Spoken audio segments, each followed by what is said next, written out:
Heyo everybody, Haku here with my review for Tower of God Chapter 399 or Season 2 Episode 319, and I'm really excited to talk about this one because I really liked it. I didn't really think there'd be that much to talk about for the review, but I ended up taking quite a bit more notes than I thought I would. And in addition to that, the blog post was really good this week, so there's a lot to talk about and discuss from the blog, so I am excited about all that. So, yeah, let's start from the beginning so I don't forget anything, of course.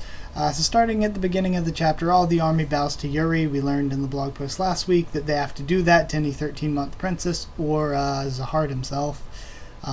Yuri then blames the train takeover on Karaka, to which both Drac and Cheonhee are a bit, skeptical. They're a little suspicious.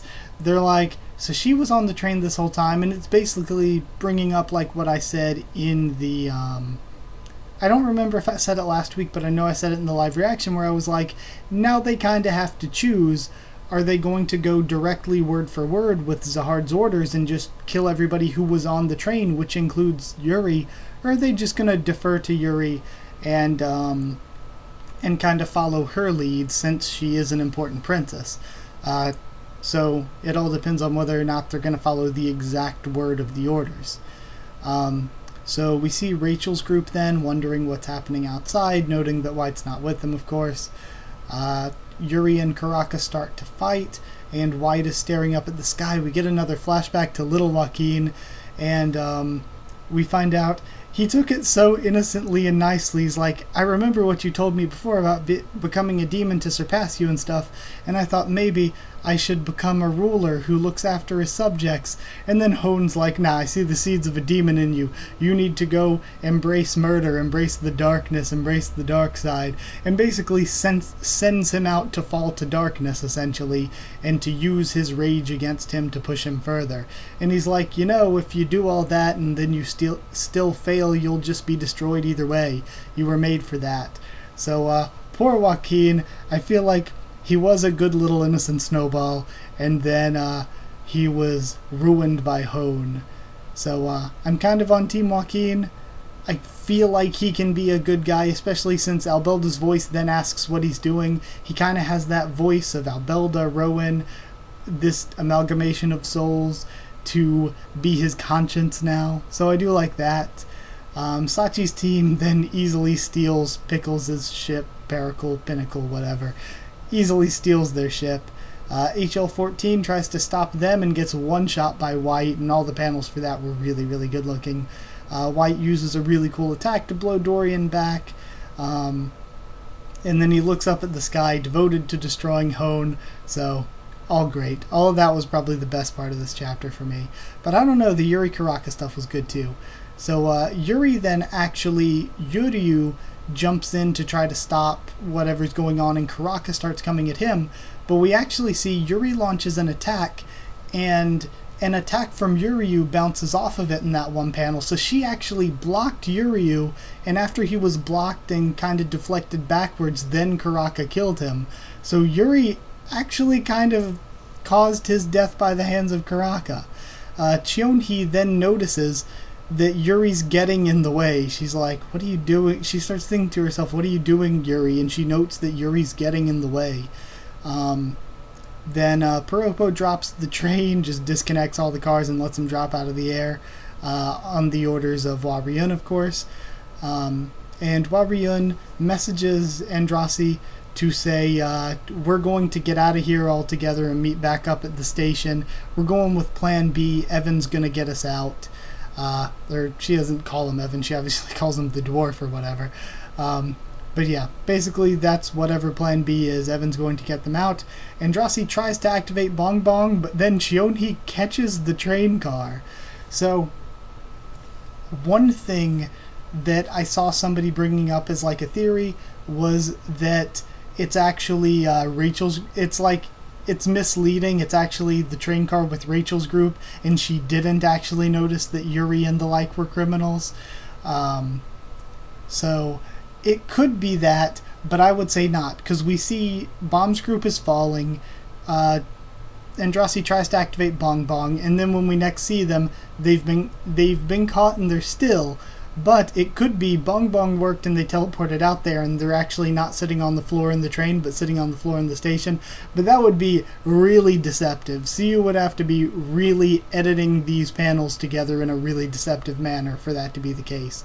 So I don't think it's that they caught Rachel's group. I don't know though. Now that I hear that theory, that sounds like exactly the kind of misleading shit that could happen. I think she caught Bomb's group though, at least for now. They can still get out of this somehow though. It'll be interesting, though, if they have noticed that Yuri's against them, what's going to happen. Because, I mean, if Yuri... this is going to sound bad, but if Yuri just killed them all, would everything work out? Because, I mean, Machete just killed all of her own people, and I'm assuming that's going to work out. I mean, Machete's just going to be probably like, oh, yeah, I failed. Jinsung killed all those guys. Sorry, Dad. I mean, what else is Machete going to do here? So, couldn't Yuri just do the same thing? So that's kind of odd. Then, yeah, that was it for the actual chapter. Now we got some blog post stuff. And I'm actually getting through this a lot quicker than I thought I would. So maybe there wasn't that much. Like, it was mostly an action chapter, so I wasn't expecting to have a ton to talk about. But in the blog, Siu brings up again that dodging in REA is virtually impossible, and we learned from the fight before, and he kind of alludes to that again here. We learned from the fight before that if you're up against REA swordsmanship, you can't dodge, so what you should do is tank the attack and counterattack, which is what Ron had to do against Iniesta. So you should run towards them and try to counter rather than trying to dodge. So he also brings up that how do I word this? The direct line of the REA family is really small, so it's very rare to actually face one. It says that REA swordsmanship is the one thing that he would most like animated. So I really like this, talking about the series actually being animated and stuff, but or getting some kind of physical motion thing, because Siu brought up that he feels like just a still picture of it, while it works for the action panels and everything, just a still picture of it really is limited and doesn't live up to it or whatever. So it's the thing he would most like to see animated. So it's really cool to see what the author himself thinks of with that kind of stuff. I'd love to know more of just Siu's general thoughts on the series and stuff. Like, not like what's happening right now, but just for him to have like just a normal conversation about what he thinks about different things in the series, like personally. So I like that, knowing one thing he'd like to see animated most. He also says that Karaka and Yuri are set up to be rivals. Karaka has power and skill, but that's not why he's a Slayer. There's a much more important reason. And of course, I've brought up before, like, my thoughts on that, or that the Slayers aren't just super strong, or else Jinsung would be a Slayer. Jinsung's in the top 100. Maybe, yeah, he's not top 60, that was Evan Kill.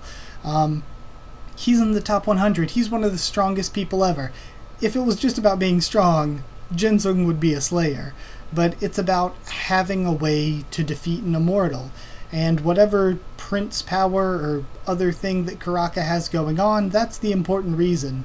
That's what makes him a Slayer. Then, yeah, so it's like the others. There are 5 Slayers right now, right? Well, there are 7 Slayers right now, but we only know 5 of them. There's Immort, Baylord Yama, who we know Baylord Yama has the blood fusion.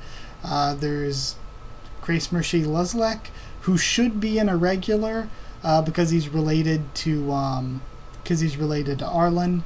And then for the other 2, obviously Karaka and White. Karaka's got prince powers or whatever, and White has the cursed demon soul powers. So they all have some special reason they should be able to beat an immortal. And Bomb, of course, is an irregular and has the thorn now, so that would make him the 8th Slayer, I guess, if he actually becomes a Slayer. He's planned to be one. And then they would still need to find 3 more people to be Slayers. And I wonder who Bomb's target is, because it's already been stated that Karaka's target is Zahard, and obviously White's target is REA Hone. So I wonder who Bomb's target would be. Would it be Edwan, if he was made into a Slayer, because he has this connection with Kun, or would it actually be Pobedao Gustang? Because we've seen we've seen, I don't trust Gustang. He seemed like he's helped Bomb, but I think he's in it for himself and he could totally betray Bomb at any time. So what if Gustang does betray Bomb and Bomb, his kind of target, like eventually he's going to go and face Sahard and everything because he's the main character and all that. But what if his planned target or whatever within FUG is Gustang or something? Or maybe Gustang betrayed his parents or something like that, and we learn about that in the future. There's just so much we don't know about the series and the lore behind it, so there's a lot to learn. But continuing on with what I was actually saying, Siu said that Yuri's currently stronger by the looks of it, but Karaka has immense potential. Yuri has potential too, but he says that he specifically says Karaka has immense potential. Then he also says that he feels like he's kind of neglected the regulars to focus on rankers lately, and that this week, and I assume by this week he means this coming week, is going to be about just surviving, but after that he's going to focus more on the regulars. So it seems like this next chapter might be about how they get to the station, and then after that we'll be doing more about the regulars on the station. From the sounds of that at least, but CU does like to keep things vague in the blog. So yeah, that was a really good blog post, and he was actually a little bit more specific about some things than usual. But I liked the insight that we got there.